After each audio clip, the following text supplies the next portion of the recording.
Olá, Olá. bem-vinda. Isto é uma coisa totalmente informal. Uhum. Esta é a equipa do Risco, a equipa de arquitetos do Risco, arquitetos e não só, e designers. E nós começámos a fazer estas sessões aqui há cerca de 2 anos já, para quebrar uma certa rotina que às vezes há na nossa atividade e para ouvirmos outras pessoas e mesmo também entre nós, às vezes, para pararmos um pouco e falarmos de coisas que na confusão do dia a dia nem sempre é fácil.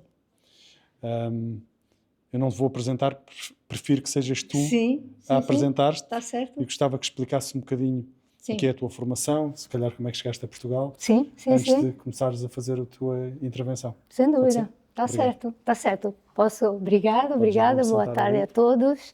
Então, eu me chamo Giuseppina, sou italiana e estou em Portugal há muito tempo, não é? Cheguei aqui por causa do meu doutoramento, porque eu fiz a universidade em Bolonha, fiz a graduação em letras, a escola de especialização, que naquela altura si chamava Escola di Specializzazione in Storia d'Arte, e depois apaixonei-me pelo Brasil e queria fazer algo que tivesse a ver entre a Itália e o Brasil. No meio estava Portugal e comecei a estudar a pintura de quadratura, porque era o meu tema desde a minha graduação. A pintura de quadratura são os frescos de arquiteturas pintadas em perspectivas. Temos uma grande tradição em Bolonha desde o século XVII. Eu tive a oportunidade de estudar os grandes mestres da quadratura bolonheses e então me dei conta que no Brasil havia pinturas mais ou menos parecidas nos tetos das igrejas. Então comecei a estudá-las e depois praticamente a minha vida se fixou aqui em Portugal. E criando essa ligação entre Itália, Portugal e Brasil, ovviamente na época moderna, não é? Século XVII em Itália, XVIII aqui em Portugal e no Brasil, e sempre focando na arquitetura, mas no sentido arquitetura pintada, que como tradição bolonhesa, de uma escola muito desenvolvida de cenografia, ovviamente ligava arquitetura, cenografia e pintura de quadratura, não é? Eram os bolonheses, como os Bibienas, acho que vocês conhecem, os grandes cenógrafos do século XVIII, desculpem, eram principalmente cenógrafos que depois também se tornaram arquitetos, porque a escola bolonhesa baseava o estudo da arquitetura sobre o estudo da pintura da arquitetura. E esta é a minha formação. E depois, ovviamente, já a quadratura é um tema do passado, embora uma paixão que nunca acaba.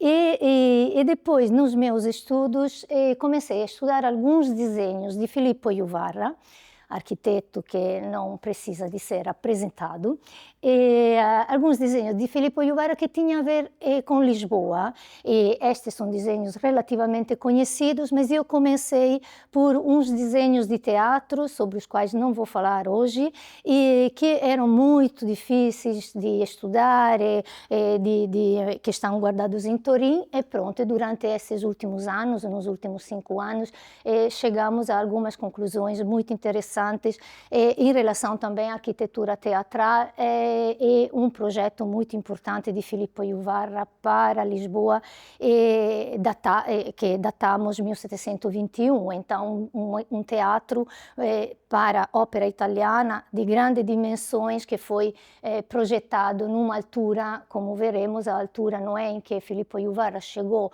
aqui à corte portuguesa, onde verdadeiramente foi repensada a cidade e foi criado, do meu ponto de vista, a partir dos meus estudos, praticamente todo o entendimento novo de Lisboa que podemos apreciar até hoje. E eu espero de poder vos mostrar essa, digamos, essa visão da cidade através do olhar de Filippo Juvarra, cujos desenhos, vocês são arquitetos, e cujos desenhos são, eu acho, uma das coisas mais maravilhosas para ver e estudar na Biblioteca Nacional de Turim, onde estão guardados.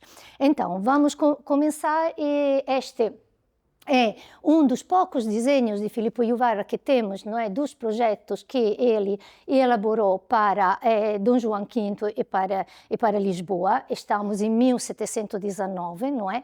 Mas como é que tudo nasceu também, essa minha pesquisa, e tudo nasceu de uma pergunta que eu coloquei a mim própria 10 anos atrás, mais ou menos, quando comecei, por causa de outras linhas de pesquisa, a olhar para a mulher di Don Juan V, Donna Mariana di Austria, sobre a qual praticamente havia pouquíssima literatura, e sendo que no passado eu tive a oportunidade de estudar música e conhecia muito bem a história da música, e principalmente a corte di Vienna como uma das cortes mais importantes em relação à ópera italiana. O Bibbiena estava na corte di Vienna, tinha uma grande relação entre Viena e Bologna. Então perguntei-me como é que uma rainha que chega aqui era filha do imperador Leopoldo I, uma grande casa real, uma das principais casas reais europeias, como é possível que chega a Portugal e praticamente não deixa rastro no âmbito também das artes e principalmente da música, porque a minha entrada, digamos, nos projetos para Lisboa começou, come disse, pela arquitetura teatrale e pela música ópera italiana, che digamos in geral si dice che durante o reinado di Don Juan V non foi muito, digamos, não era procurada, não era... Ok.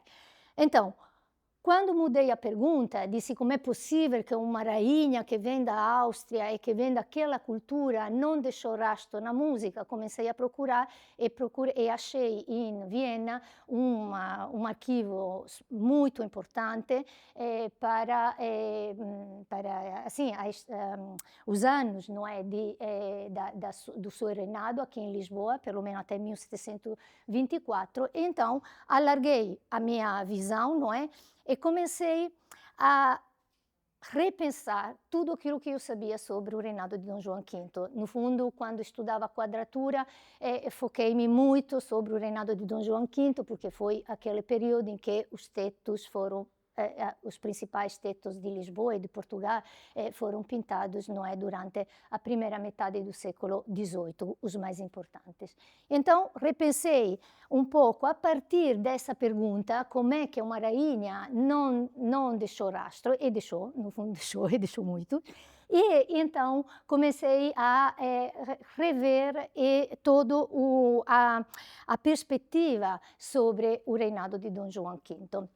E uma coisa que comecei a repensar é a visão territorial. Quando nós pensamos em Dom João V, pensamos, acho eu, todos em Mafra, e depois que gastava muito dinheiro e que, pronto, não sabe muito bem o que ele fez, mas que tinha muitas ideias e que depois nada ficou a não ser Mafra.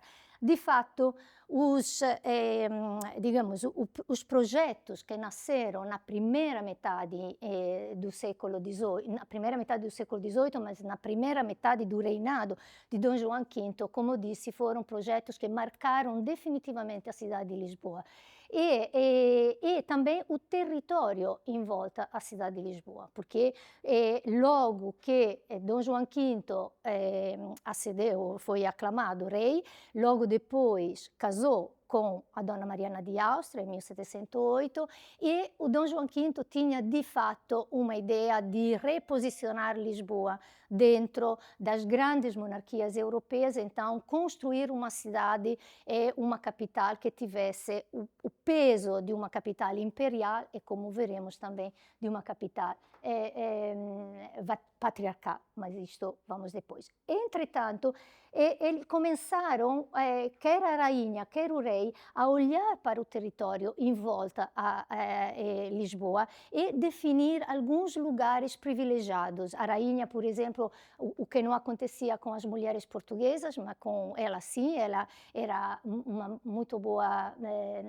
não caçadora, mas pronto, sabia caçar, e a arte venatória era muito importante, e então ela começou a visitar todas as residências de caça, e então começaram a ser assinalados alguns lugares. Mafra, sabemos, não é? Era o lugar escolhido pelo rei. Belém, que era um lugar onde a rainha costumava ir de barco só para passear entre a atual Praça do Comércio e, digamos, o Belém. e Salvaterra de Magos, que era também outra residência de que a rainha começou a gostar muito em relação à caça, ao período de caça que se fazia uma vez por ano, porque no fundo ela pertencia aos Áustrias e quer os Áustria de Espanha, quer os Áustria do Império, tinha essa ideia de ter um palácio principal na cidade e depois ter toda uma série de residências, que eram residência de lazer, residência de caça, residência para passar o verão, residência para passar o inverno, obviamente todas em volta do palácio principal, que é sempre o palácio da cidade. No fundo, o mesmo esquema está também na cidade de Turim, porque Turim, que se aliou ao Império durante a Guerra da Secessão da Espanha, no fundo é uma cidade lindíssima. Lindíssima também, porque trabalhou muito Juvarra, não é? E é mais organizada com este sistema. Então, temos a Piazza Castello, a praça principal, onde tem uma das obras mais importantes de Filippo Juvarra, que é a grande escadaria, a fachada do Palácio Madama, próximo, não é, do Palácio Real de Turim, e depois temos uma série de residências, ou de caça, ou de lazer, ou também a Basílica Convento de Superga, que estão ao redor da cidade. E em todas essas residências, praticamente, Juvarra o projetou de raiz, como a Palazzina di Caccia di Stupinigi, que é verdadeiramente uma arquitetura absolutamente maravilhosa, ou os antigos castelos em volta de Turim, e ali remodelou e reprojetou como os palácios reais, e projetou de raiz também a Basílica de Superga. Mas vocês podem ver que estão ao redor, tanto que a Turim, não é, se fala de corona de delície, isto é, a coroa em volta do Palácio Real Principal, como uma coroa de residências secundárias, entre aspas, com outras funções, e que, em princípio, estão ligados em Turim com avenidas ou com estradas tendencialmente retilíneas, entre aspas, amplas e cenográficas. Mas retomaremos também essa ideia, não é, de um sistema de residências. Estamos a falar de Filippo Juvarra, do meu ponto de vista, um dos maiores arquitetos europeus do século XVIII, um gênio absoluto, ao meu ver, e também um desenhador espetacular. E que não era simplesmente um arquiteto, era também um homem de cultura, aquele homem de corte que sabia falar, que sabia sabia de literatura, sabia de música, porque ele fazia parte da Academia da Arcádia, então era um homem, de cultura de 360 graus. E quando acabou a Guerra de Sucessão da Espanha, em 1714, o Duque de Savoia, de Turim, se tornou rei. Se tornou rei porque tinha se aliado com quem ganhou, não é? Com o Império, etc. Então, ele ganhou o título do rei. O Ducado de Savoia estava à procura de se tornar casa real e se tornou, em ocasião, em 1714, depois da Guerra de Sucessão da Espanha. E ele, se tornou rei como rei da Sicília. Estava em Turim, mas herdou o reinado de Sicília. Então, chamou Filippo Juvarra, que era de Messina, isto é, tinha nascido, não é, na Sicília, mas que já se encontrava em em Roma, desculpem, para remodelar o antigo Palácio Real da cidade de Messina. Estes são os projetos que o Filippo Juvarra faz em 1714 para o rei Vittorio Amedeo II, o duque que se tornou rei Vittorio Amedeo II, mas aqui só queria vos mostrar qual era a maneira de olhar para o território de um arquiteto do século XVIII, como Filippo Juvara, que ainda por cima não só era um grandíssimo cenógrafo, porque ele era também um grandíssimo cenógrafo, mas era também, fazia parte da Arcádia, não é? O grande círculo romano importantissimo, digamos, dirigido pelo cardeal nepote Pietro Ottoboni. Então, temos 3 desenhos que são muito bonitos, do estudo do lugar de Messina. Do lugar, ele devia reestruturar o Palácio Real, mas olha para a sua cidade como fazendo 3 fases da cidade. A primeira, por exemplo, é o sítio, o lugar que a natureza criou. Então imagina uma Messina antes de tudo, com as primeiras habitações de um tempo que obviamente já tinha passado, muito antigo. Depois faz outro desenho, sempre do porto de Messina e da cidade de Messina, dando o título a veduta è a vista, não é? Veduta do porto di Messina nel tempo della Repubblica Romana, come se fosse uma Messina romana. Na realidade, o que ele desenha são estruturas da Messina medieval e até da Messina do século XVI, e tem essa operação em que uma cidade digamos, desenhada com os edifícios que eram de época medieval é reinterpretada através do desenho como uma cidade antiga, como uma cidade romana no sentido o antigo, que depois si casa o dialoga com um novo. Este é o plano para a ampliação de Messina, e veremos que o Filippo Juvara tem digamos, uma propensão para expandir a cidade.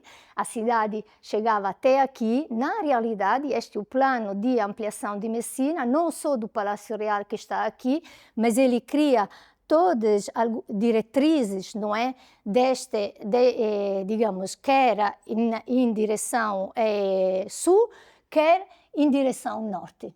Isto é, a ampliação da cidade, que depois não foi realizada, há muitos projetos de Filippo Juvara que ficaram ou parcialmente realizados ou no papel, porque também tinha essa visão que era verdadeiramente uma visão de impacto territorial fortíssimo, mas com uma visão de estudar o território, quer como passado, como uma imaginação do passado, e como o passado no sentido do antigo, não é? Para esses arcades do século XVIII, e uma nova interpretação da cidade, não é? Uma nova interpretação da cidade é uma nova expansão da cidade. Obviamente, uma cultura deste tipo digamos, condensada num arquiteto do século XVIII que encontra Dom João V jovem, é absolutamente um encontro explosivo, porque Dom João V queria transformar a cidade. De fato, foi o rei que mais, eventualmente, como Dom Manuel I, isto é, são os 2 momentos enormes da história di Portugal, onde as artes e principalmente a arquitetura diventa um marco do poder da monarquia, não é? Diventa o meio para afirmar a monarquia, e Dom João V tinha, sem dúvida, esse tipo de visão. Então, nós sabemos que Filippo Juvara foi chamado a trabalhar em Lisboa de janeiro a julho de 1719. Para quem conhece os estudos sobre Filippo Juvara, sabe que todo mundo diz que ele veio para Lisboa, mas não a importância fica sempre muito limitada, porque nós perdemos praticamente tudo aquilo que foi, todos os projetos se perderam, porque com o terremoto todas as coleções do Palácio da Ribeira se perderam. Nós sabemos que ele desenhou muitíssimo, que havia álbuns de tudo aquilo que ele fez aqui, mas que temos alguns desenhos só em Itália. Aqui em Portugal não se encontra nada, e acho que não teremos grandes possibilidades de encontrá-lo, porque de fato 1755 praticamente destruiu todas as coleções de arquitetura, de modelos de arquitetura e de desenhos, que era riquíssima e que Dom João V tinha, digamos, criado, tinha juntado. E este é um desenho que está sempre na Biblioteca Nacional de Turim, que eu acho espetacular. Essa é praticamente uma visão, tem muita polêmica sobre esse desenho, não vamos entrar nisso, mas é uma visão cenográfica da Barra do Tejo. Essa aqui é uma reinterpretação sempre daquela maneira antiga do bugio, uma reinterpretação da Torre di Belém, e que praticamente enquadra, mas como uma cenografia, todo o estuário do Tejo até, digamos, o Castelo de São Jorge, e esse que é a Praça do Comércio, mas já havia provavelmente essa tentativa de colocar a nova patriarcal no fundo da perspectiva. Mas isso é um desenho de grande, digamos, di grande impatto visuale, perché consegue, digamos, ver com um olhar único tudo o espaço da Barra de Lisboa. Se vocês imaginam que este é o bugio, obviamente a perspectiva é falsa, não é uma perspectiva verdadeira, mas ele é um cenógrafo. Então ele sabe perfeitamente organizar como bastidores, não é? Para, digamos, dar a ideia do lugar, que obviamente, se vamos medir, não corresponde à verdade, mas corresponde àquilo que, digamos, a uma imagem geral do lugar, tanto que nas biografias de Yuvarra se diz que quando ele projetou o farol para o porto de Lisboa, que em princípio foi identificado com este desenho, e pôs uma coluna romana, porque este praticamente repete como a coluna traiana, não é um elemento da Roma imperiale. O re gli disse: mas perché puseste uma coluna, o re Dom João V, no farol? E ele disse: perché è una cidade imperiale. O re si tira o anel, o próprio anel, um dos anéis do dedo, e dá o anel a Filippo Yuvarra. Isto é um topos também do reconhecimento dos reis em relação aos arquitetos, mas de fato pode até ser verdade, porque Dom João V podia fazê-lo, mas é o reconhecimento de ter encontrado o arquiteto que tinha as condições de redesenhar a cidade como ele queria. E Dom João V tinha ideias muito grandiosas, mas, ao contrário daquilo que se diz, que era só para gastar o dinheiro do ouro do Brasil e não sei o quê, não. Eram ideias grandiosas, como o Pedro il Grande, do outro lado da Europa, São Petersburgo, estava a fazer, e como as outras grandes monarquias, francesa e inglesa, já tinham feito, não é? Então era mesmo entrar com uma capital que fosse a mais rica, a mais monumental de todas. E quando Yuvarra chegou, e este aqui é uma dos tantos documentos que eu encontrei na Áustria, não tinha só a ideia de construir o Palácio Real, mas devia, digamos, desenhar, devia projetar a Basílica e o Palácio Patriarcal, que é digamos, o ponto fundamental de todo este momento, o Palácio Real, a Quinta Real, o Arsenal e outros edifícios. Esta é uma cidade inteira, não é só o Palácio Real ou a Basílica, sempre se fala na Basílica, na Patriarcal, com Dom João V, mas é o conjunto patriarcal e real, mas também ao Arsenal, a Quinta Real e outros edifícios, que eram as secretarias de Estado, isto é, racionalizar toda essa a parte monumental, mas também funcional da cidade. Por isso que é uma cidade moderna, não é uma cidade, digamos, só sonhada. E depois isso é muito engraçado, porque esta fonte, esta fonte que está guardada em Áustria, porque era o representante imperial que escrevia cada 15 dias ao irmão da rainha para dar informações sobre a corte de Lisboa e como é que estava a rainha. Então temos informações muito quase diárias. E escreve, ele tem o prazer, o rei, de ficar com o arquiteto em discorsi de arquitetura. Discorsi de arquitetura não é, ai, como é que vamos construir essa casinha ou o palácio, mas é discorsi de arquitetura, conversa de arquitetura, isto é, vamos a falar de arquitetura. Então, Dom João V tinha esse grande prazer, porque a arquitetura também significava a visualização concreta do poder e de toda a história da arquitetura, não é? Imperial. Então, é muito interessante, ele gosta, o rei gosta de entreter-se com o arquiteto em discursos de arquitetura. Conversas de arquitetura. Então, o primeiro ponto, digamos, do progetto, deste grande progetto, ovviamente era o Palácio Real. Precisava escolher um lugar onde construir o Palácio Real, que devia, digamos, estar próximo à Basílica e ao Palácio Patriarcal. Por quê? E, ovviamente, come primeira idea si pensou na Ribeira, porque na Ribeira estava o antigo Palácio Real da Ribeira, não é? Então, o que aconteceu em 1716, Dom João V conseguiu a elevação da Capela Real em Patriarcal pelo Papa. E isto fez com que, era uma ideia dele, ele queria ter no próprio palácio não só uma capela real, como todos os reis do mundo, mas queria ter uma basílica e que tivesse ainda mais, um estatuto ainda maior de uma catedral.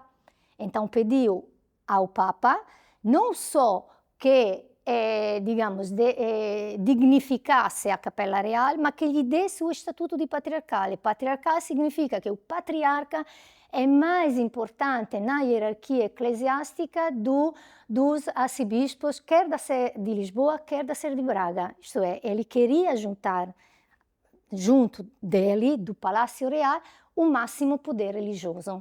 Então, para fazer isto, tive que ordenar a divisão da cidade. A divisão objetiva foi dividida a diocese de Lisboa Oriental e Lisboa Ocidental, e a cidade também. Havia, a partir de 1717, temos dois senatos, Senatos de Lisboa Oriental, Senato de Lisboa Ocidental, que depois foram reunidos só em 1740.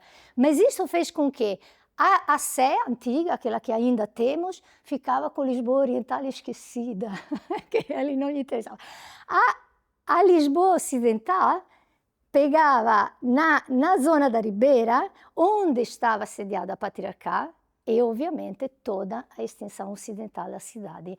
E quando começa esse plano, esse grande plano de Lisboa Ocidental, que depois foi esquecida na historiografia, mas o primeiro plano é de Lisboa Ocidental, e manda fazer um mapa, infelizmente perdemos também esse mapa, da cidade como era, e o Conde de Redondo diz, esse é um mapa, temos que traçar uma linha da cidade velha, que era oriental, e da cidade nova, que era ocidental. Temos que traçar uma linha, dizer onde está a cidade velha, onde está a cidade nova. Na cidade nova, disse, assim che vai dividida, e dalla cidade nova, conveniente seria che fosse possibile fazer-se nessa corte a obra che na di Roma, con tanto applauso, esecutò Domiciano. Isto é, nessa parte da cidade, a ideia da corte de Lisboa era criar o que Domiciano fez em Roma. Domiciano é da família, não é, dos Flavi, que construíram o Coliseu e que construíram o Palácio Palatino, além da coluna do arco de Tito. Então foi praticamente deitaram abaixo todas as obras de Nero e reconstruíram o Coliseu de um lado e o Palatino do outro. Isto é, Domiciano foi aquilo que arrasou uma cidade para construir uma nova e para construir a verdadeira Roma imperial que nós hoje também podemos olhar, podemos visitar, não é? Então, eles tinham a corte, o Conde de Redondo, junto com a corte de Lisboa, tinha isto na mente, não é? Então... Assim. Então, esse aqui é existia, digamos, o primeiro projeto deste novo conjunto Palácio Real, Basílica Patriarcal e Palácio Patriarcal. Vocês são arquitetos, vocês podem imaginar o que era. Era uma basílica com não só o Palácio do Patriarca, que devia ser igual em riqueza, em grandeza como a do rei, mas também de todos os cônegos da patriarcal. Isto era um monte de gente que devia estar tudo junto, próximo do Palácio Real da Ribeira, e encontrar espaço, não é? Então, o primeiro projeto foi, começou-se a pensar no primeiro projeto entre Roma e Lisboa, nesses anos, 1717 e 1719.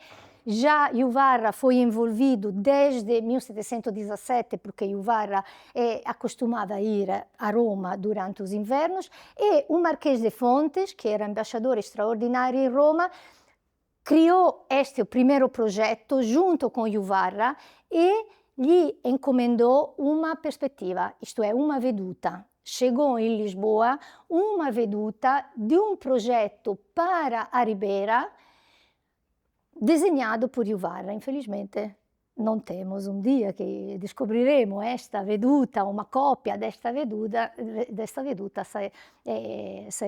eu estarei muito feliz, mas muitos outros comigo. Mas nós temos alguns desenhos que permitiram, digamos, a mim e ao meu colega da Universidade de Coimbra, Rui Lobo. Então, ok, vou fazer assim. Esses são desenhos que estão guardados em Caserta, de hipotizar digamos, como podia ser o primeiro projeto para a Ribeira, isto é, tinha toda uma frente que agora corresponde à Ribeira das Naus, até Praça do Comércio, até Cais do Sodré, praticamente, onde o primeiro bloco era ocupado pelo Palácio Real e o segundo bloco pelo Palácio do Patriarca e pela Basílica Patriarcal. Qual era o problema da Ribeira? Era que era estreita. Para fazer tudo isso, temos as fontes, não é, que dizem, ele quer, porque a Basílica Patriarcal devia ser igual a São Pedro em Roma. Então, era muito pouco espaço e muitos armazéns a deitar abaixo, devia se destruir praticamente toda a Ribeira para criar esse novo projeto. Então, cuja veduta, isto é, cuja imagem não é pintada de uma forma muito pormenorizada, já tinha chegado a Lisboa. Então, volta o Marquês de Fontes de Roma e logo depois chega Filippo Juvarra, que o Vítor Amadeu II tinha emprestado ao rei de Portugal. Disse sim, ok, pode ficar 6 meses. Ele veio e já estava mais ou menos apalavrado que iam construir na Ribeira. Mas digamos, havia problemas de espaço. E também havia Juvarra, que era um desenhador absolutamente fabuloso, podia imaginar qualquer coisa. E eu vos mostro, este é Turim, não é? Um desenho de Juvarra que serviu para a pintura de uma veduta. Como é que atuavam os reis? Quando tinham grandes projetos, eram projetos que levavam 20 anos, mais ou menos, a ser construídos. Então, começavam a fazer pinturas de vedutas para mostrar a quem chegava como é que ia resultar, depois de 15 anos, 20 anos, aquela grande obra. E este desenho é um desenho de Juvarra que até tem os quadrados, não é, para ser reproduzido cenograficamente por Giovanni Pannini, e é uma das fachadas do Palácio di Rivoli que nunca foi concluído, só temos uma parte. Por que vos mostro isto? Porque este desenho, que é do segundo projeto para Lisboa, porque nós temos o primeiro que vos mostrei, e depois Juvarra chegou aqui, andava de barquinho com o rei e com toda a corte a olhar todos os pontos mais cenográficos da cidade, onde colocar as fábricas, porque eles saíram quase durante um mês, eles foram para todos os lugares da cidade para ver os lugares mais convenientes para as diferentes fábricas, não é? E encontraram o sítio de Buenos Aires, que depois veremos onde fica. Então, este segundo projeto é localizado no sítio de Buenos Aires, que está na Lapa. Sempre foi interpretado como um pensieri. O Walter Rosa escreveu muitíssimo sobre Filippo Juvara, interpretou este desenho e o outro como um pensiero, isto é, uma ideia. Mas, sendo que encontramos este em Itália, nós podemos também interpretar isto como um desenho preparatório para uma veduta. Isto é, como um desenho como o outro, o anterior. Ele preparava a veduta da fachada sul, este, ovest, norte, e depois alguém ia pintá-la de uma forma muito, muito pormenorizada. Então, se entendemos este desenho como um desenho preparatório para uma veduta, e sabemos que Filippo Juvara terminou, antes de ir embora, todos os projetos para Lisboa. Terminou, deixou álbuns e ganhou a Ordem de Cristo logo direto, sem nem análise de pureza de sangue. Ele dispensou tudo. Podia ser hebreu, podia ser que coisa. A Ordem de Cristo, ganhou a Ordem de Cristo pelo entusiasmo que despertou como prêmio, não é? Como prêmio pelas belíssimas plantas e desenhos magnificentíssimos feito por ele para a nova patriarcale Palácio Real a construir em Buenos Aires. E já tinha feito todos os projetos da Ribeira. Deixou aqui. Então, onde é que fica Buenos Aires? Fica praticamente na travessa de Moinho de Vento, no fim da Rua de Buenos Aires, que ainda existe. Esse é um mapa antigo, porque aqui era o antigo moinho. E por quê? Porque aquele é o sítio mais alto da cidade e é um sítio de onde se vê o centro da cidade, não é? Que é posto a levante, a este, e também se abre até a vista do Bugio, da Barra de São Juliano. Isto é um sítio super cenográfico. Claro que hoje, quando vamos lá, não temos a mesma vista que eles tinham em 1719, onde sabemos que foram em 7 de fevereiro, isto é, depois de 2 semanas ou 10 dias da chegada de Juvara, andando à procura dos lugares melhores, eles foram nesse sítio da Cruz de Buenos Aires para decidir se iam construir aí a Casa do Campo, a Quinta Real, que deviam também construir, não é? Ou outra coisa. E, de fato, ficou decidido que era melhor não construir na Ribeira, mas construir o grande complexo patriarcal e real em Buenos Aires. Por quê? Porque não havia, eram campos pela maioria e eram muito mais cenográficos. Isto são duas descrições diferentes. Essa é contemporânea dessa fonte que eu encontrei na Áustria, e esta era a fonte que todos conheciam, os historiadores, que é de 1763, e nós sabemos que a rainha foi, também a infanta Francisca, e é muito engraçado que na fonte de 1763, a rainha e a infanta ficaram esquecidas como presenças que, sem dúvida, participaram ao processo de decisão o que vamos construir aqui. Vamos construir a Casa de Campo ou vamos construir o Palácio Real, etc, etc. Mas já em 1763, esta presença da rainha e da irmã menor de Dom João V se tinha perdido. Pronto, então, onde é que fica a localização? Não é uma localização descrita assim, é muito mais salubre, porque neste encontro de fevereiro havia também médicos que diziam o ar é bom,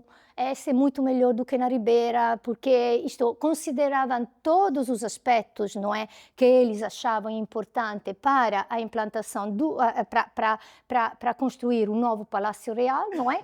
E praticamente este é o ponto da Cruz de Buenos Aires, e se nós interpretamos os poucos desenhos que temos como vedutas, temos um desenho para o lado sul e o lado este. Então, o lado que olhava para o rio e o lado que olhava para a cidade. E, olhando bem este desenho, podemos reconhecer até a topografia da colina, porque se nós vemos aqui e estudamos os antigos mapas, sabemos, por exemplo, onde está a escadaria do Museu Nacional de Belas Artes, não, do Museu de Antártica. Antigamente havia uma encosta, havia uma grande encosta, sim. E aqui temos duas rampas que permitem ultrapassar a encosta. Aqui temos uma estrada que podemos identificar ainda com o traçado daquela que é a Rua de Janelas Verdes. E aqui, obviamente, isto significava transformar completamente a colina da Lapa Estrela. Era uma obra de engenharia, mas Juvara era também engenheiro, porque para construir a Basílica de Superga, praticamente cortou o topo de uma colina. Eles não se importavam de ser muito, assim, muito invasivos, digamos assim, porque precisava de construir. Esta é a linha de Buenos Aires. Eram todos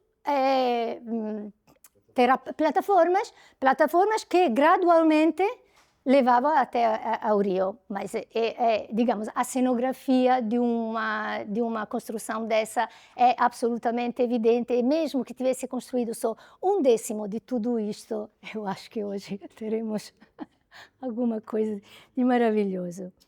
Então, com outros amigos arquitetos brasileiros, nos divertimos a criar um jogo. Claro que isto não temos, baseamos-nos nas medidas dos Palácios Reais de Madrid e na medida da Basílica de São Pedro, mas era só para termos uma ideia de qual é, digamos, da dimensão colossal desse projeto que Juvara podia, que tinha todas as condições para visualizar e projetar e digamos, desenhar. Essa parte, obviamente, é uma ideia, essa parte final, mas a parte, digamos, o lado sul e o lado este é baseado, não é, de uma forma, obviamente, aquilo que é possível, sobre os dois desenhos que temos. Qual é a ideia? É que esses dois desenhos serviam para fazer o que fez Juvara em Turim para o Palácio de Rivoli. Temos 4 vedute, como disse, dos 4 lados do palácio, e agora só temos, em relação ao projeto de Lisboa, temos a veduta do lado sul e do lado oeste. Mas a ideia é esta, não é? Eu projeto, isto vai levar 20, 30 anos, e então vou pintar porque o rei tenha a ideia daquilo que vai ser. O rei é os aristocratas e as pessoas que visitam a corte, é todo um... Então, qual é a ideia? A ideia é que esta é a dimensão de São Pedro. Nós sabemos que é uma fixação de Dom João V, queria uma basílica patriarcal que fosse igual a São Pedro. São Pedro tem 220 metros de comprimentos. Então, essa é a dimensão, e obviamente tudo, este é o primeiro projeto para Madrid, também ele imenso, enorme, de Juvara.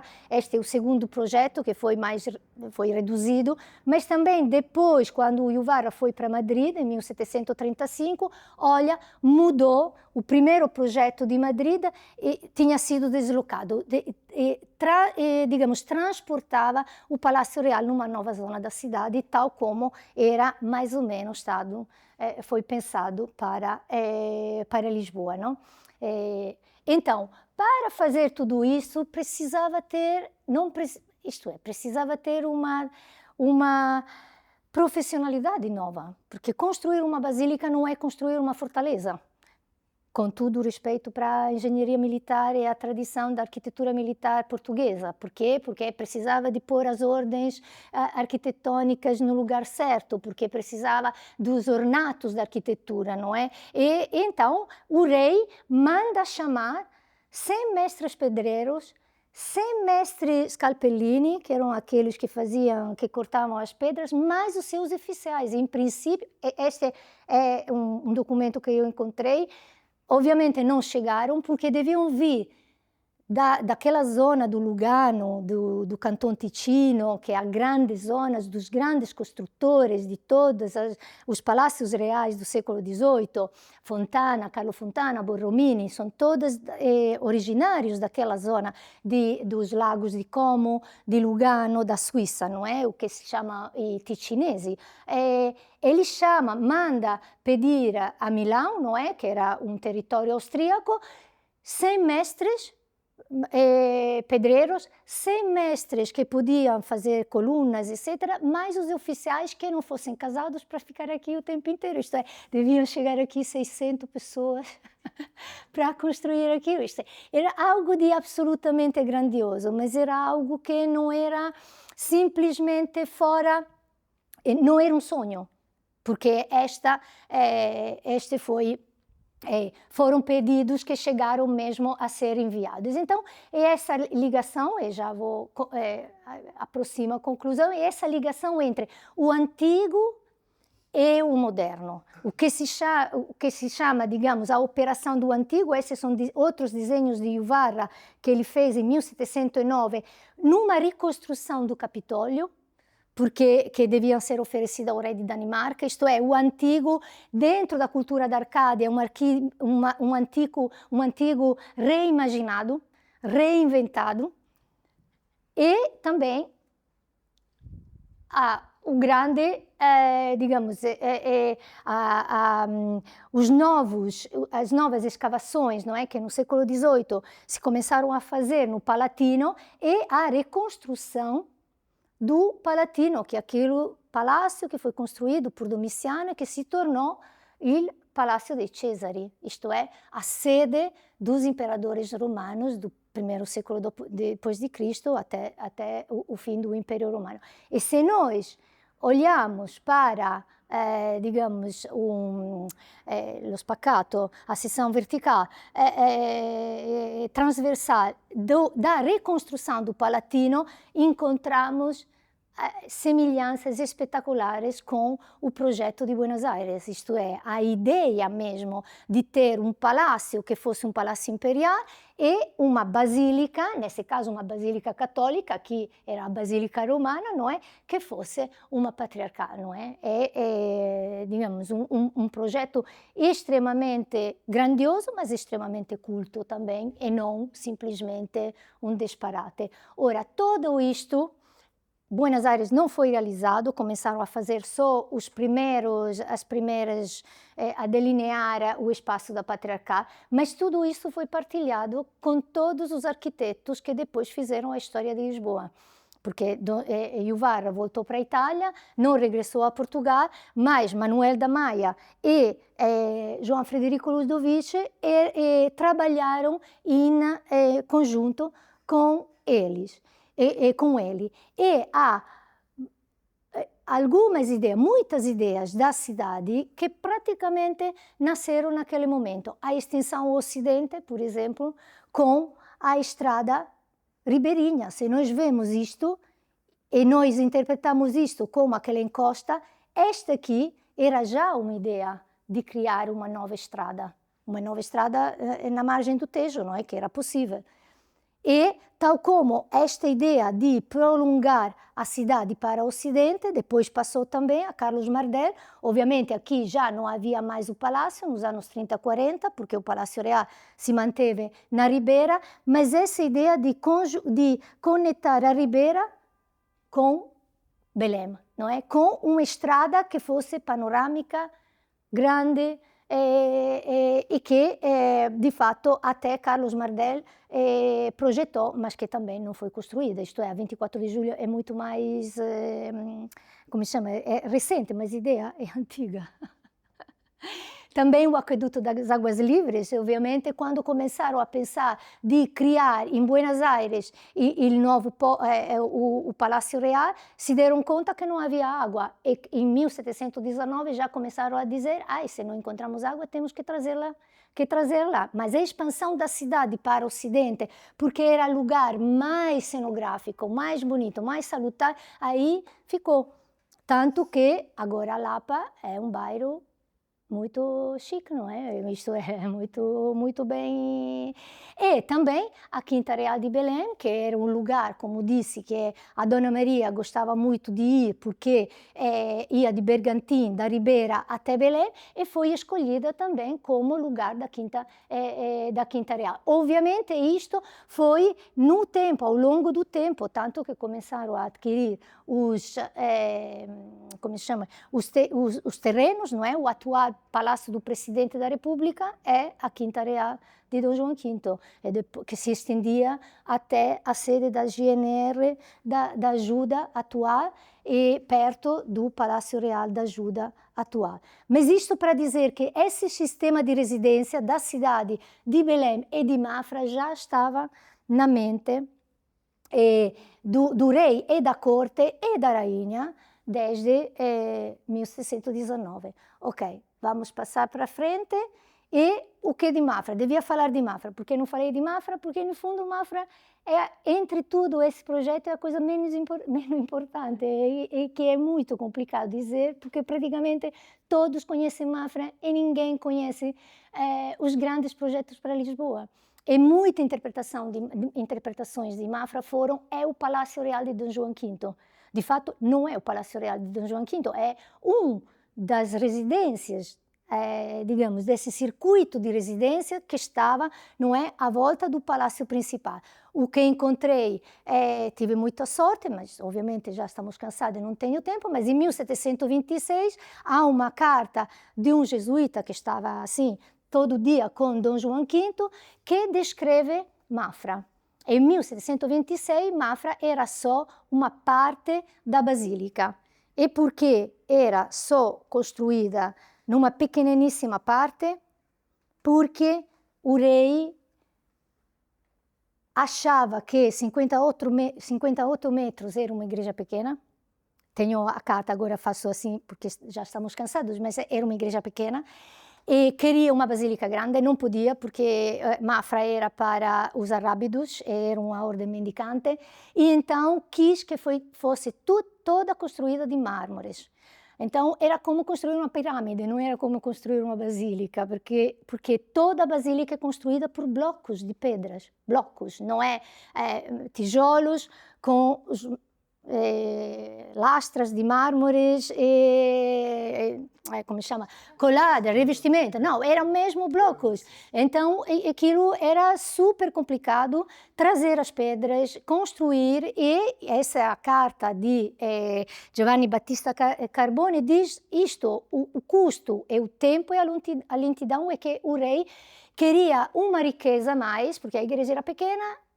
Então disse, quero tudo mármore. Só que isso complicou muito a situação e é claro que deu origem também a grande conto da pedra transportada, não é? No romance de Saramago, mas não era a única pedra, eram todas pedras desse tipo.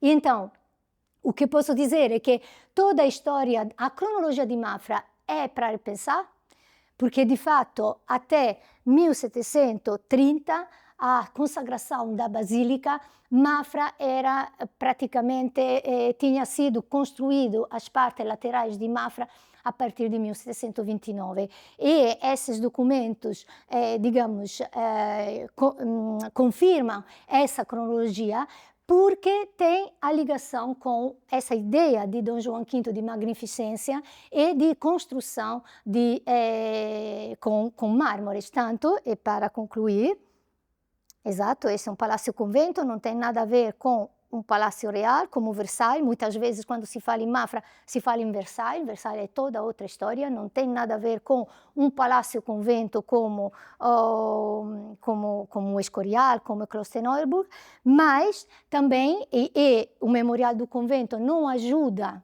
embora seja um romance belíssimo, mas não ajuda a entender a história de Dom João V.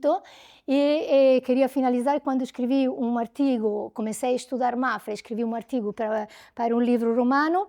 Eu disse, olha, a cúpula tem uma dupla cúpula, a primeira cúpula portuguesa, criada no estilo da doppia calotta.